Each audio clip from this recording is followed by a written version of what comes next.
Welcome to Saanvi classes. आज हम पढ़ेंगे क्लास 9th का साइंस का चैप्टर 1, जिसमें उसके हम MCQ क्वेश्चंस को सॉल्व करेंगे। पहला अध्याय है हमारे आस पास के पदार्थ। पदार्थ की कितनी अवस्थाएं होती हैं? 2, 3, 9, 7। पदार्थ की 3 अवस्थाएं होती हैं, ठोस, द्रव, गैस। अतः उत्तर बी इसका सही है। पदार्थ की किस अवस्था में कणों के मध्य न्यूनतम रिक्त स्थान होता है? ठोस, द्रव, गैस, जल। ठोसों के बीच में रिक्त स्थान बहुत कम होता है, इसलिए उत्तर आ इसका सही है। पदार्थ की किस अवस्था में किसी वस्तु की एक निश्चित आकार, स्पष्ट सीमाएं एवं नगण्य संपीड़ता होती है? ठोस, द्रव, गैस, जल। पदार्थ की ठोस अवस्था में निश्चित आकार और स्पष्ट सीमाएं होती हैं और इसको दबाने पर यह बिल्कुल नहीं दबता है, इसीलिए इसकी संपीड़ता नगण्य होती है। सर्वाधिक विसरण गुण वाला पदार्थ कौन सा है? द्रव, ठोस, लोहा, गैस। तो गैसों में विसरण का गुण अधिक होता है, इसीलिए एक जगह से दूसरी जगह यह आसानी से चली जाती है। पदार्थ की वह अवस्था जिसमें द्रव्य का आकार नहीं परंतु आयतन निश्चित होता है? ठोस, द्रव, गैस, उपरोक्त सभी। द्रव। न्यूनतम विसरण का गुण पाया जाता है? ठोस, द्रव, गैस, उपरोक्त में से कोई नहीं। न्यूनतम विसरण का गुण ठोसों में पाया जाता है, क्योंकि इनके अणुओं के बीच स्थान बहुत कम होता है। गैसों के किस गुण के कारण उन्हें सिलेंडर में भर के रखा जा सकता है? संपीड़ता, तरलता, विसरण, परासरण। संपीड़ता के गुण के कारण उन्हें सिलेंडर में भरा जा सकता है। बर्फ का गलनांक है 273.15, 373.15, 473.15, 290.15 केल्विन।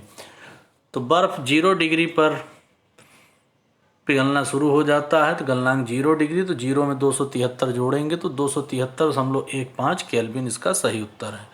निम्नलिखित में से अधिक संपीड्य होता है? पत्थर, जल, ऑक्सीजन, रबड़। तो गैसें सबसे अधिक संपीड्य हैं, इसलिए ऑक्सीजन इसका सही उत्तर होगा।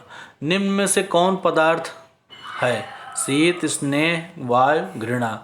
तो वायु इसमें पदार्थ है, क्योंकि पदार्थ की 3 अवस्थाएं हैं, ठोस, द्रव, गैस। वायु एक प्रकार की गैस है। गैसों में विसरण का एक उदाहरण है इत्र के सुगंध का हवा में फैलना, स्याही का पूरे पानी में फैलना, कॉपर सल्फेट के क्रिस्टल को पानी में डालना। इनमें से कोई नहीं। इत्र की सुगंध के हवा में फैलना गैसों के विसरण के गुण का एक उदाहरण है, अतः उत्तर आ सही है। गैस का द्रव में परिवर्तन कहलाता है गैसीकरण, ऊर्ध्वपातन, संघनन, जमना। गैस का द्रव में परिवर्तन संघनन कहलाता है, जिसमें गैस से यह द्रवावस्था में आ जाता है। निम्न में किसका घनत्व सबसे अधिक है? ठोस, द्रव, गैस, प्लाज्मा। तो घनत्व तो सबसे अधिक ठोसों का होता है, क्योंकि इनका द्रव्यमान और आयतन का रेशियो बहुत ज़्यादा होता है।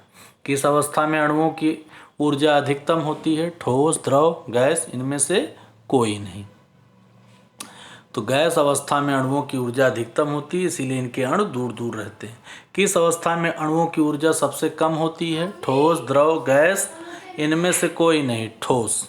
पदार्थ की किस अवस्था में अंतराणुक बल प्रबलतम होता है? ठोस, द्रव, गैस, इनमें से कोई नहीं।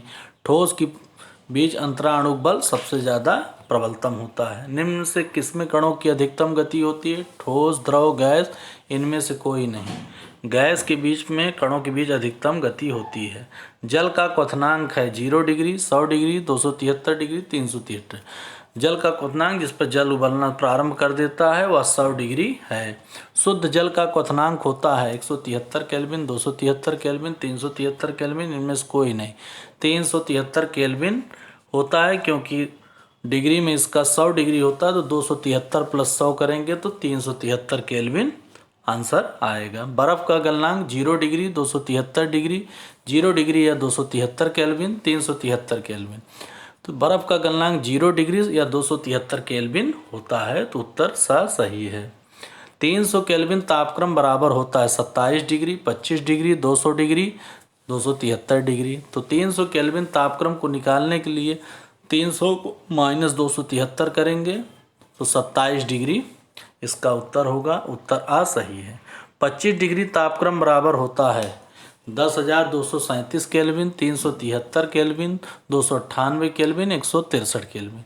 25 डिग्री में 273 जोड़ेंगे तो 298 आएगा, तो 298 केल्विन इसका सही आंसर है। 373 डिग्री तापक्रम बराबर होता है 10,546 केल्विन, 646 केल्विन, 273 केल्विन, 100 केल्विन। तो 373 डिग्री में 273 हम जोड़ेंगे तो 646 आएगा, जो कि 646 केल्विन इसका सही उत्तर होगा। गर्म भोजन या इत्र की गंध दूर तक किस कारण से फैल जाती है? विसरण के कारण, संगलन के कारण, वाष्पन के कारण, द्रवण के कारण। गर्म भोजन या इत्र की गंध दूर तक विसरण के कारण फैल जाती है, क्योंकि इसके अणु दूर दूर फैल जाते हैं। 0 डिग्री सी पर जल की भौतिक अवस्था क्या होती है? विलयन, तरल, गैस, ठोस। 0 डिग्री सेंटीग्रेड पर जल बर्फ बन जाता है, तो यह ठोस अवस्था में होता है। इसका सही उत्तर होगा द ठोस। Thank you for watching the video.